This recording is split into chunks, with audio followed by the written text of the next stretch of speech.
আজকে আমি সমাজের প্রতিষ্ঠিত মানুষের উদ্দেশ্যে কিছু কথা বলবো। প্রতিষ্ঠিত বলতে আমি আসলে আর্থিকভাবে যারা সফল হয়েছেন বা অনেক অর্থ সম্পদের মালিক হয়েছেন, বা অনেক ভালো একটি পজিশনে নিজেকে দাঁড় করতে পেরেছেন, তাদের উদ্দেশ্যে আমি কিছু কথা বলবো। আপনি যদি আর্থিকভাবে সফল হয়ে থাকেন তাহলে আপনার কিছু দায়িত্ব রয়েছে এই সমাজের প্রতি। আপনার এই পৃথিবীর প্রতি আপনার কিছু নীতিগত দায়িত্ব আপনার রয়েছে। এই দায়িত্বগুলো আপনাকে অবশ্যই পালন করতে হবে, এবং আপনি যদি এই দায়িত্বগুলো পালন করেন তাহলে আপনি নিজে আরও অনেক বেশি ভালো থাকতে পারবেন। দায়িত্বগুলোর মধ্যে আমি প্রথমে একটা দায়িত্বের কথা বলি, সেটা হচ্ছে আমাদের সমাজে এখনও অনেক মেধাবী ভালো কিছু স্টুডেন্ট রয়েছে, ছাত্রছাত্রী রয়েছে, যারা টাকা পয়সার অভাবে পড়াশোনা করতে পারে না, পিছিয়ে পড়ে, তাদের নির্দিষ্ট যে লক্ষ্যে তারা যেতে পারে না। বর্তমান সমাজে কিন্তু আসলে টাকা পয়সা ছাড়া খুব বেশি দূর আগানো যায় না, খুব বেশি ভালো কিছু করা যায় না, পড়াশোনাটা করা যায় না। আপনি যে স্কুলটাতে পড়াশোনা করেছেন আপনি সেই স্কুলে যান, বা আপনি যে কলেজটাতে পড়াশোনা করেছেন সেই কলেজটাতে আপনি যান।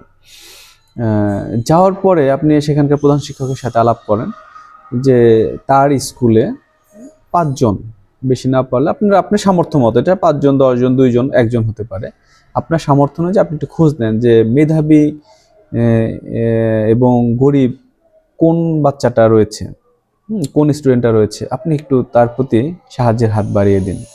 দেখবেন সে একটা দেশের সম্পদ হয়ে তৈরি হবে, এবং কোনো এক সময় সে আপনাকে অনেক বেশি সাহায্য করবে এবং উপকার করবে। এটা আপনার একটা দায়িত্ব। দ্বিতীয়ত, আপনি আপনার যে ইউনিয়ন চেয়ারম্যান বা মেম্বার রয়েছে, আপনি তাদের সাথে একটু যোগাযোগ করেন যে একেবারেই অসহায় কোন মানুষগুলো আপনার এলাকাতে রয়েছে। অনেকে আছে যাদের সন্তান নেই, শেষ বয়সে খুব কষ্টে জীবনযাপন করতে হয়। আমাদের দেশে কিন্তু আসলে ওইরকমভাবে বৃদ্ধাশ্রম গড়ে ওঠেনি, যে অ্যাভেলেবেল না যে বৃদ্ধাশ্রমে গিয়ে তারা থাকবে।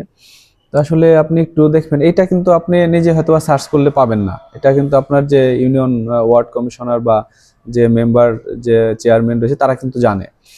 তাদের কাছে গেলে কিন্তু আপনি এই লিস্টটা পেয়ে যাবেন বা এই তথ্যটা যথাযথভাবে পাবেন, যে একটু খোঁজ খবর করেন আপনার মতো ভাবে যে আসলে এরকম অসহায়, একেবারে অসহায় কয়জন মানুষ রয়েছে। আপনার সামর্থ্য অনুযায়ী এই কয়েকটা মানুষকে আপনি সহায়তা প্রদান করুন। এছাড়াও আরও কিছু সমাজের উন্নয়নমূলক কাজ রয়েছে যেগুলো আসলে আপনার করা উচিত। হ্যাঁ, কারণ আপনারা একটা কথা মনে রাখবেন যে আপনার একজন মানুষ বাঁচার জন্য খুব বেশি অর্থের কিন্তু প্রয়োজন হয় না। আপনার সঞ্চিত অর্থ কিন্তু সবই রেখে যেতে হবে, নির্দিষ্ট সময়ের জন্য কিন্তু আমরা আসলে পৃথিবীতে এসেছি। তো আসলে আপনার যে অর্থটা সৃষ্টিকর্তা আপনাকে দিয়েছে সেটা আপনি একটু ব্যয় করুন, ভালো কাজে একটু খরচ করুন, মানুষকে একটু সাহায্য করুন, মানুষের পাশে থাকুন, দেখবেন আপনি ভালো থাকতে পারবেন, সৃষ্টিকর্তা আপনাকে অনেক ভালোবাসবেন। ভালো থাকবেন, সুস্থ থাকবেন, সকলের জন্য থাকলো শুভকামনা।